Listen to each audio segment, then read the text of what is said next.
Hello, everyone. Thank you so much for coming. This is our first of a 2-week series on Afro-Brazil for ICA Miami's Art and Research Center. So next week, unfortunately, our talk is going to be virtual, but please plan to register for that as well. I'm really delighted to welcome our speaker tonight, Professor Roberto Conduru, who led a fantastic set of seminars this week with a cohort of students, and I'm very grateful to our students.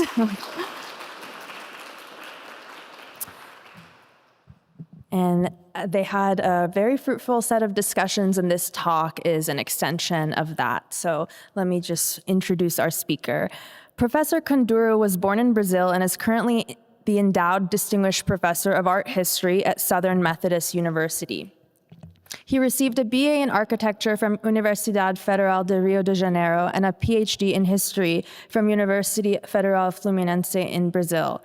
Before coming to SMU, he was Professor of Art History and Theory at the Universidade do Estado de Rio de Janeiro and Visiting Professor of Art History in the Meadows School in 2014. He has also served as Connecting Art History Scholar at the Getty Research Institute in 2012, Florence Gold Foundation Fellow at the Clark Institute in 2021, and President of the Brazilian Committee of Art History 2007 to 2010. Conduru's research addresses modern and contemporary art and architecture in Brazil with an emphasis on Afro-Brazilian art as well as constructivist art and architecture. His interests also encompass global art history and current debates in the arts of Latin America and the transatlantic world. His current research considers art, slavery, and the fight for freedom in Brazil since the 16th century. His project addresses contemporary artworks that reflect on those historical processes that have affected sites, things, bodies, and minds in Africa, Brazil, and Latin America. His work also considers the body and material artifacts in the transatlantic slave trade and the practices and cultures of slavery in Brazil and the processes of resistance and emancipation by Africans and their Afro-Brazilian descendants. Conduru's published works include Art in Brazil in the 19th century, Achei Bahia, The Power of Art in an Afro-Brazilian Metropolis, Arquitectura Aguda o Benin e o Togo, Carl Einstein and the Arts of Africa, Pérolas Negras Primeros Fios, Arte Afro-Brasileira, and the monographs Frido Baranek, Paulo Pasta, Collection of Chateaubriand, 1920 to 1950, Willis Castro, and Vital Brazil.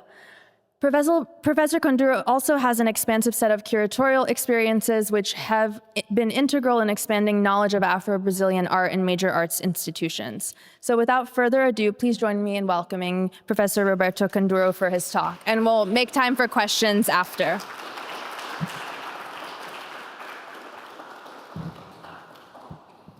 Thank you, Donna, for the kind presentation. I thank you and the Institute of Contemporary Art Miami for the invitation to come here to work with this seminar, my wonderful colleagues during this seminar, and today to present some reflections on spaces of reinvention and emancipation in Brazil. Walter Firmo's mastery of spaces, artifacts, individuals, and above all, light, exploring color, reflexivity, translucency, and iridescence in his 2002 photographic series called Bride at Alagados Favela, does not hide the precariousness of that shanty town in Bahia. The blatant inequalities of Brazilian society that Tuca Andrade captured in his 2007 photo of Paraisópolis, shantytown, and Morumbi neighborhood in São Paulo, as well as in photos of shantytowns across Brazil, from north to south, and unavoidable in Rio de Janeiro.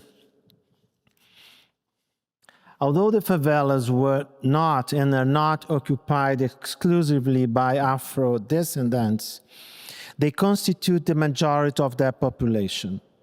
We can refer to favelas as spaces, buildings, and objects used for the forced transportation of people from Africa and their enslavement in the Americas between the 16th and the late 19th century, as shown here in some of Rugenda's lithographs. This connection highlights more opposition than affinity. Slave ships, slave stores, slave quarters, and rooms in basements or at the backs of urban housing lots. All these artifacts, either for brief or continuous use, were designed and perfected by masters, whether merchants or owners of enslaved people, to perpetuate the yoke. Despite the tolerance of the official government and the social elite toward informal settlements since they were established in Rio de Janeiro at the end of the 19th century, favelas are more akin to spaces of resistance and emancipation created outside the dominant order by Africans and Afro-descendants to survive the slavery process, achieve freedom, and end slavery and reinvent themselves and the space they live.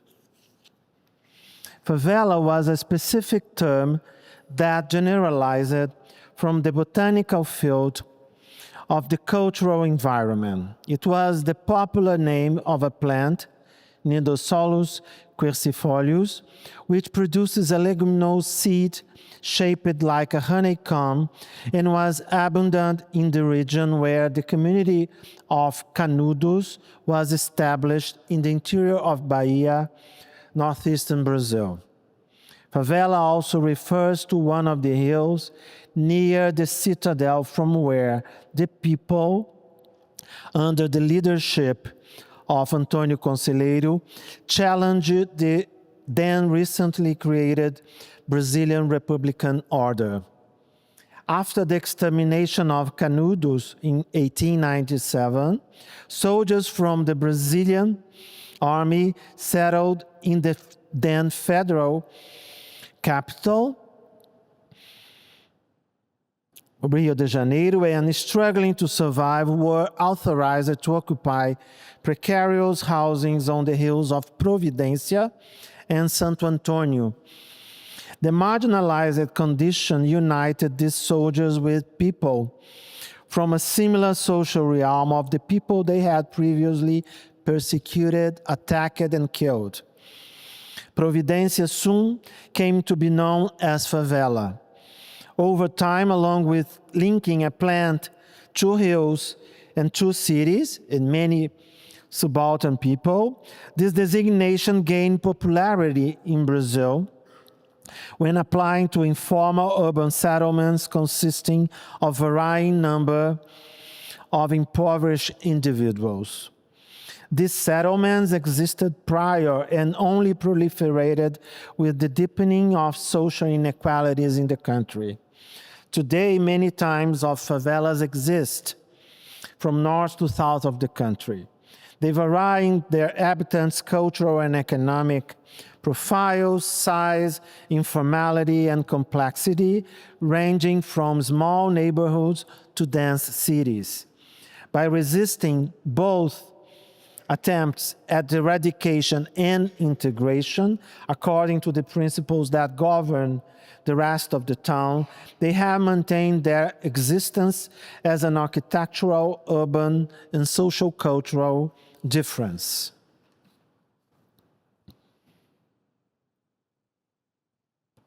On the cover of the Careta magazine issue dated August 13, 1938, the graphic designer J. Carlos displays his irony in interpreting the proposal of the Civil Aeronautics Department to paint the names of Brazilian cities on the roofs of residences.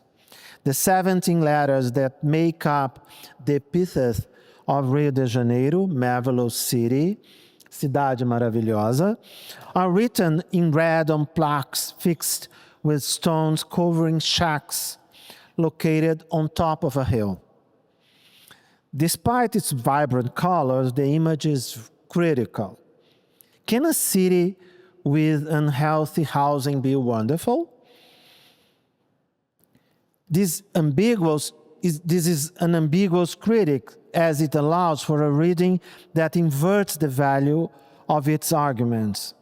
Could this set of buildings and open spaces, a city in microcosm, a different city, be a wonderful city? Persistent in contemporary times, the difference in valuations revealed by this image points to the different, if not opposite, ways in which settlements like the one illustrated by J. Carlos have been lived, thought about, and seen. J. Carlos was neither the only one nor the first to visually represent the favela. Since the inception, it has evolved into a phenomenon that attracts a wide range of views. As a defining element of modernity in Brazil, it's not surprising that it was a subject close to artistic modernism in the country. Its representation could critique the constitutive disparities of Brazilian society, aggravated by modernization, while also praising both the lifestyles of its residents and their spaces characterized by precariousness and accumulation, at once closed and open, somewhat self-absorbed, yet somewhat dizzying. Thus, the favela appears with varying frequency in a diverse range of works, both close and distant in time and space, created by artists affiliated with different aesthetic trends who are interested in represented real, idealized, or stereotyped Afro-Brazilian people and their cultures. As one of the defining elements of artistic modernism in Brazil, the representation of a favela is a topic that can be analyzed by examining the most established versions of its history. At the turn of the 19th century, it became a common trope of the genre painting. However, it also signaled a somewhat alternative position in relation to official academicism and elitist culture. This critical dimension was accentuated by the centrality of popular culture that emerged in the 1920s. But it diminished when modernism became dominant, rendering the theme almost obligatory and canonical. Its ambiguity was further emphasized as a sign of the commitment of artists and the art-consuming public to popular causes, as it's observable both in groups close to the inhabitants of the favelas and within the circuits of political and economic domination. However, more important than the social situation of the agents in the art world is how the favela is articulated in artistic representation. A challenge that persists today is linked to the integration of its inhabitants into Brazilian society. Many art critics and collectors engaged in debate about the favela. In the favelas, in disputes driven by romantic visions, polarized between admiration and horror. For many, the favela represented an obstacle to progress, a symptom of a disease, the inability to conform to the rational logic of Eurocentric dominant modernity. A sword that had turned into a malevolent force, an urban territorial virus, a plague capable of eroding the modernization taking place in the city and the country.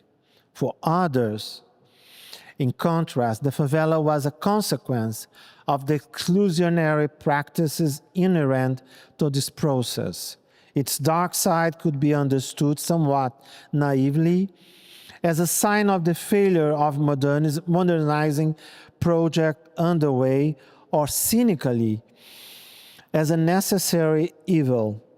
On the other hand, the favela drew people in. Its name carried its power as a seed from which the transformation of a society founded on injustice would sprout. It was enchanting for its inhabitants and their cultural, popular traditions, supposedly more authentic for its Afro-Brazilian religious communities, for its bohemian style, especially samba dance and music, with its alternative schools, samba schools, that reinvented the carnival celebration. These manifestations also caused strangeness and repulsion among segments of the population that yearned for the then dominant standards of civilization, associating the favelas and their residents with leniency, trickery, and crime.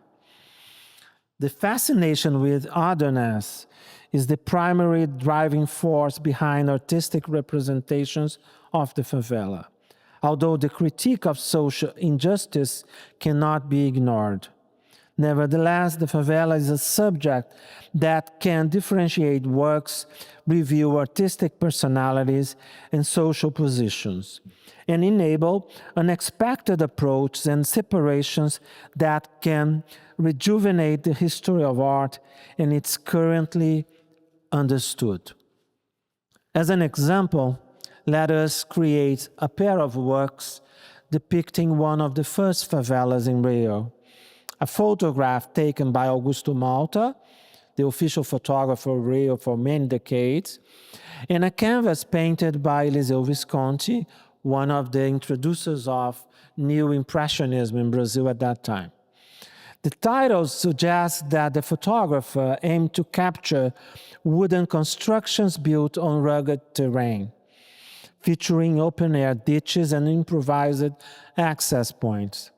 In contrast, the painter depicted uneven land with shacks made of various materials arranged haphazardly next to clothesline filled with garments, along with an assortment of bushes and branches that imply the cultivation of a vegetable garden in the clearing open in the forest. However, these works highlight the people who live there. Near the center of the photograph, a street vendor and 6 barefoot children interact with one another and with the photographer, while also gazing at posterity. The painted scene is prosaic not only due to the light that irregularly baths plants, clothes, and buildings, but also because of 2 women. One appears to be picking flowers and looking at the other, who, carrying a basin of cloths, has stopped to gaze at the painter and consequently at the observers of his paintings. We, the viewer, may doubt that these 2 works refer to the same place despite these common points. The contrast between colors and black and white may underscore the difference between aridity and fertility, among other distinctions, and lead to the clash between photograph verism and pictorial fiction. However, while the photo of Malta can easily serve as a record supporting defenses and accusations of the favela, depending on the reading and social positioning, it does not seem entirely fair to claim that in this painting, Visconti sugarcoated the reality of the population living in marginal areas of the federal capital at the time. Compared to the current reality of today's favela, the scenes appears almost idyllic. However, at the time, it indicated insalubrity. The women in the scene painted by Visconti represent 2 of the many workers who took care of the house and family while also providing service of people in other parts of the city to supplement the household income necessary for survival. They are washerwomen, a long-lasting theme in Brazilian art since Rugendas and is still present in works by different artists from the mid-20th century. As can be seen, these settlements on the outskirts of the city were the subject of various artistic reflections, whether on canvas or in pages of fashions and news magazines. The vernacular otherness inherent in their spaces, inhabitants, and ways of living made the favela a fitting theme for modernism in the 20s, which responded in various ways to the stimuli of the European artistic avant-garde and to the desire to establish a national identity. In their representations of the favela, there is no shortage of racial prejudice and criticism of social infamies, nor is there any fascination with otherness of the precarious environment and the ways in which its residents live, which captivated artists due to their dissonance from the dominant conservative sociability. However, there may be no artists in Brazil quite like Cândido Portinari when it comes to exploring the favela as a pictorial motive.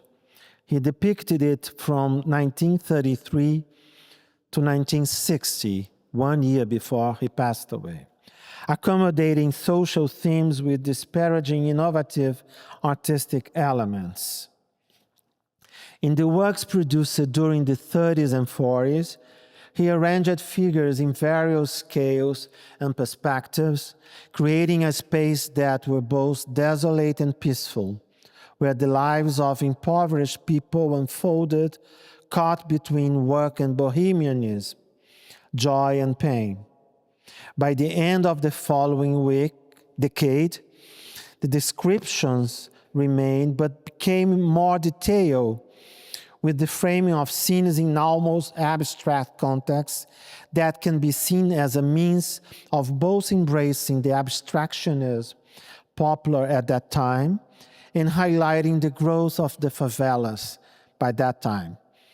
Although Portinari extensively examined the imbalance between buildings, vegetation, and open space resulting from the densification of the favelas, his approach was not entirely new. That photos by Malta had already made clear the unhealthy density of the favelas, allowing us to see that the accumulation of buildings and spatial vertigo have always existed in the favelas and in some of their representations. In the movement between the favela and the rest of the city, Hélio Oiticica stands out. For him, instead of a motive, the favela is a driving force, a place for unplanned experiments, a propulsion. His achievements that brought the favela into the space of art are important, whether with its inhabitants carrying parangolés at art openings or posing for photos, or with the use of principles and structural elements of the favela in works such as Tropicalia or this bolide he presented here. However, I find actions in the opposite direction more intriguing. When he took his works to Mangueira, Rio, to be experienced by his friends there, as can be seen in these photos that are not very concerned with framing and sharpness, but that clearly express the multiple feelings that permeate these openings and appropriations. In this path, it's worth compare to some symmetrical and complementary photographic series, Between Hills by Cláudia Jaguaribe and Picturesque Rio by César Barreto, focusing on the archive of landscape representations of Rio, particularly the image of 19th century photographers.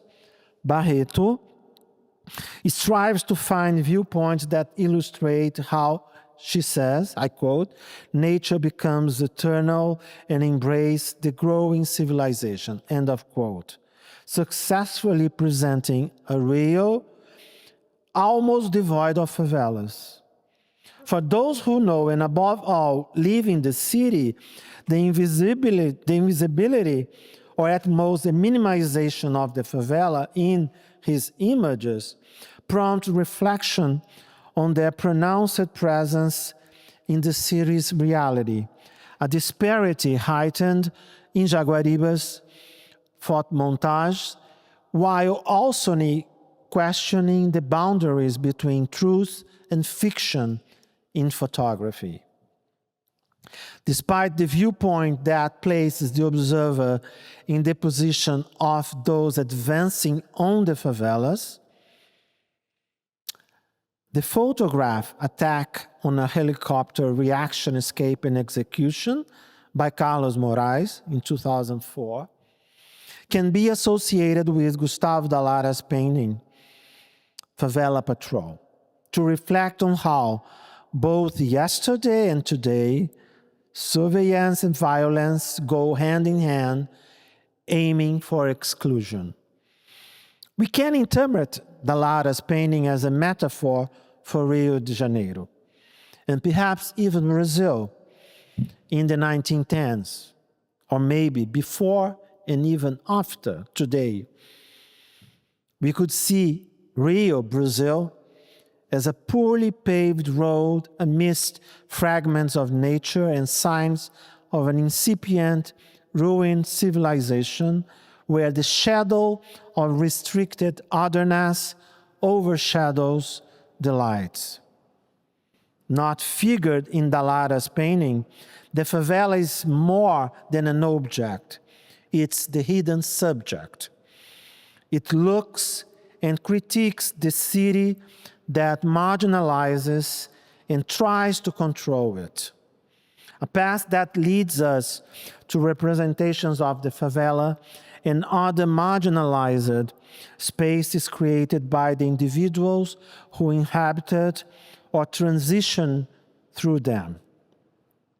In this sense, it's essential to highlight the paintings of Artur Timótheo da Costa, which demonstrate how he blended his impressions of light with those of the contemporary social process of urban segregation.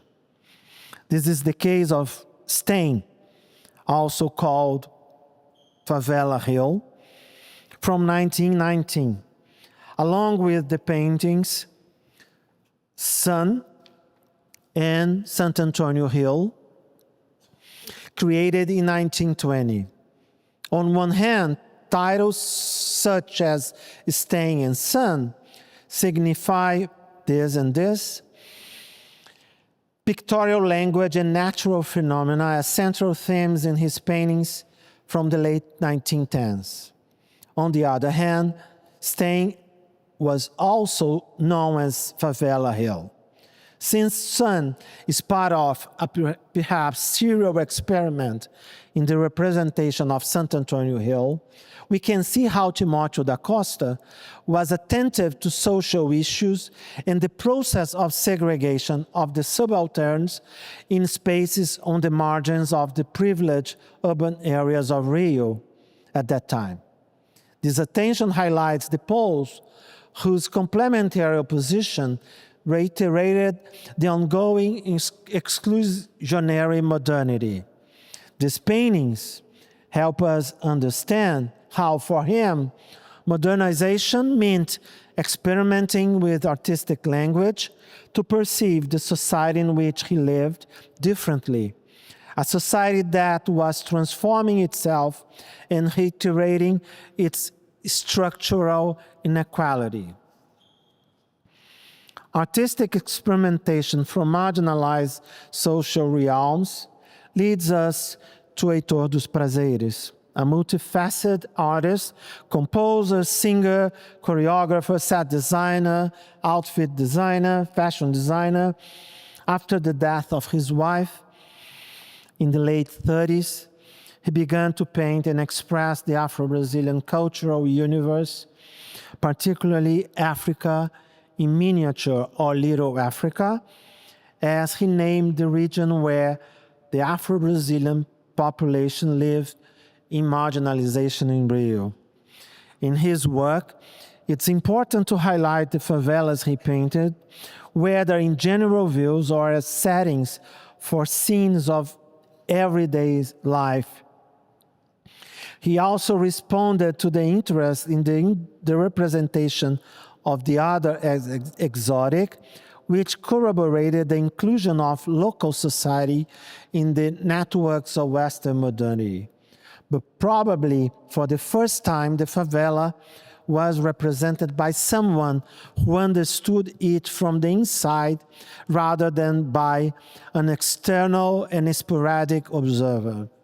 His paintings are unique for both what they depict and the manner in which they represent the favela, arising from his self-taught approach to representation. His distinctive pictorial language reflects both the lack of public education in the country at the time and the gradual process of reinventing artistic subjects and values associated with Africa in the post-abolition context. Iconographically, his paintings corroborate other representations of the favela. The peculiar way of living between the forest and the city in precarious buildings without water or electricity. In visual terms, it serves as a unique testimony, the repetition of figurative schemes and the agglutinations of beings and things in restricted space, constant in his canvases, express well the tensions experienced in the favela: lack, confinement, resistance, vivacity, and reinvention. Indeed, his work illustrates how popular festivities served as spaces for social interaction among a population with low financial resources and limited access to other entertainment venues. Many of his canvases depict marginal environments where most people of African descent in Brazil lived and reinvented their lives. Music and social reinvention also appear in the panel Baian Hearing and Musicality in Goya Lopes' installation Sentidos Afro-Baianos, Afro-Baian Senses. She presents in orange, white and brown tones how music elements, practices, and rhythms of certain African regions were adapted and have been cultivated in Bahia, creating a musicality that conquered the world. Noteworthy, she included the abolition pattern with phoenix imprisoned by flaming chains and prevent them from flying, representing how the late official abolition of slavery in Brazil in 1888 did not provide the former enslaved and their descendants with conditions of social autonomy, equality, and inclusion, preventing them from having full citizenship. For her, phoenix are symbols of freedom and renewal that express a cry for freedom, in her words, when combined with music. She used the happiness pattern on the panel back as a background from which a percussionist and music instruments project themselves into space.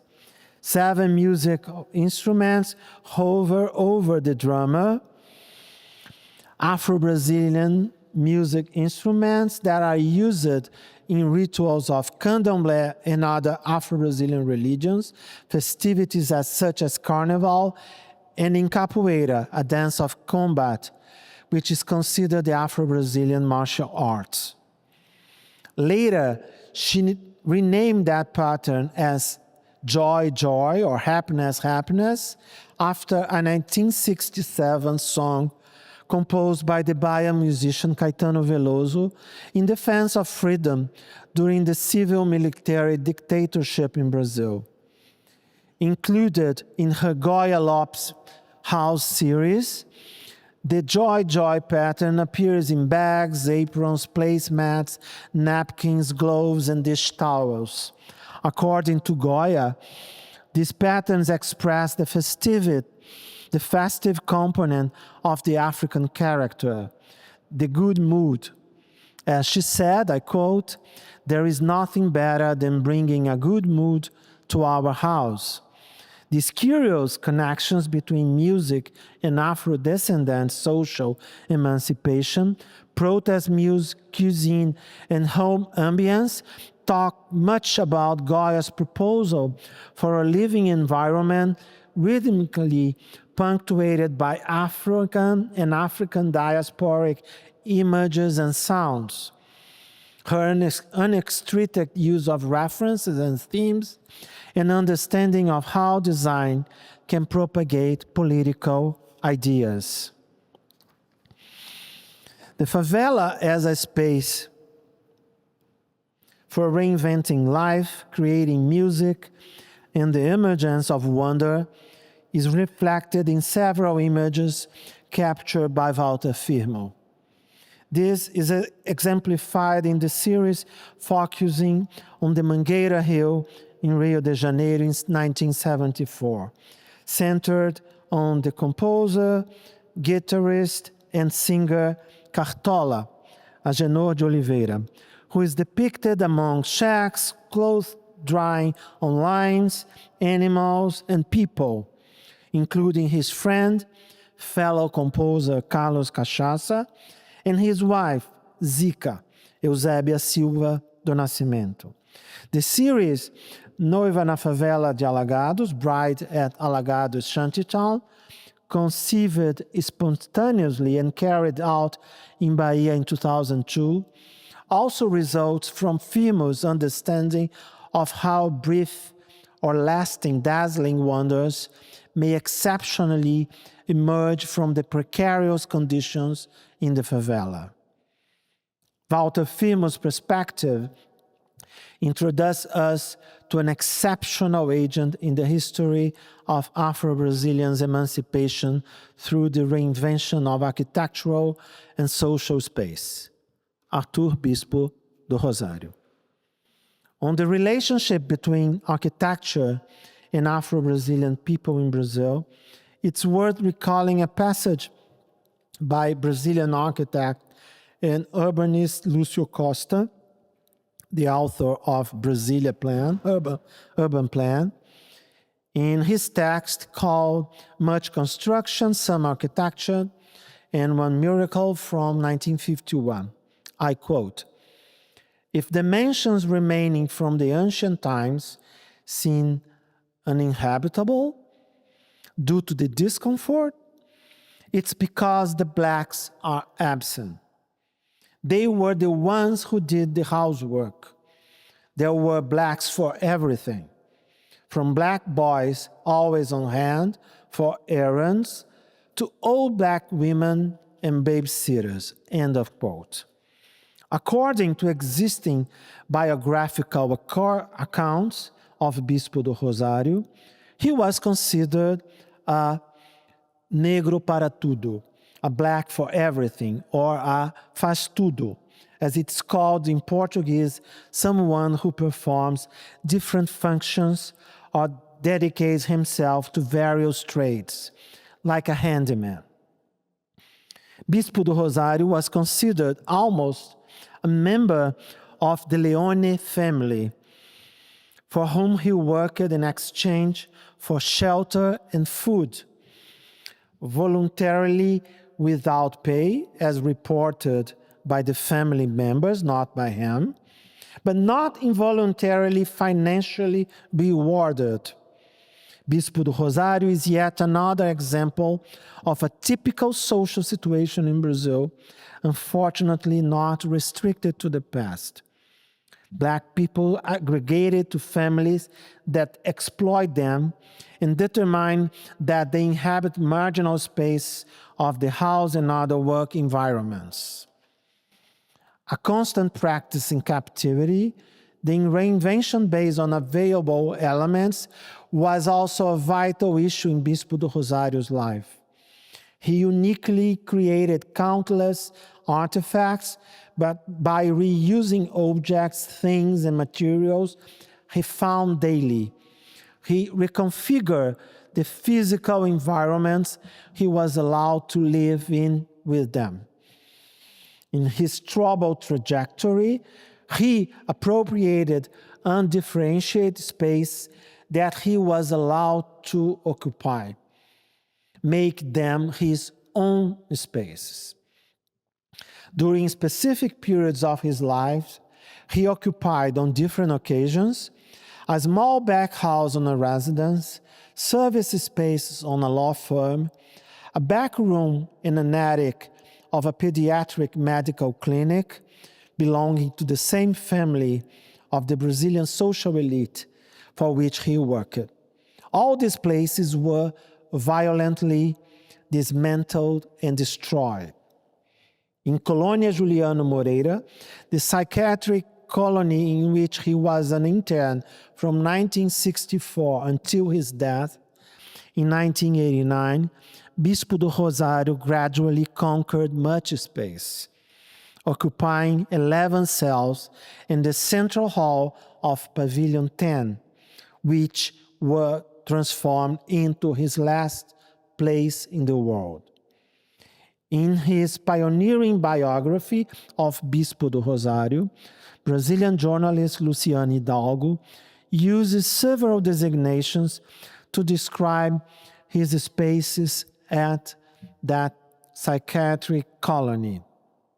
She says, amusement park, castle, cathedral, cloister, dungeon, fifth dome gallery, labyrinth, magic cell, miniaturized planet, palace, postmodern, cavern, strong room, and the anteroom of God, among others. Maybe she wanted to explore the multiple meanings of that place. Although not all the references she uses are pertinent in my view, the multiple designations point to a problem, the inadequacy of language in defining that place. The art critic Frederico Moraes understood it as a studio, which corroborates the characterization of Bispo do Rosário as an artist, how he's known nowadays. That place, Kaira Cabañas, the Cuban-American art historian, is more accurate in my view in considering it as an environmental work. That place is one of the creations, an artifact as important as the others he made. It's essential to remember the sense of unity of that set, of the place he configured for himself with the artifacts and transformed spaces.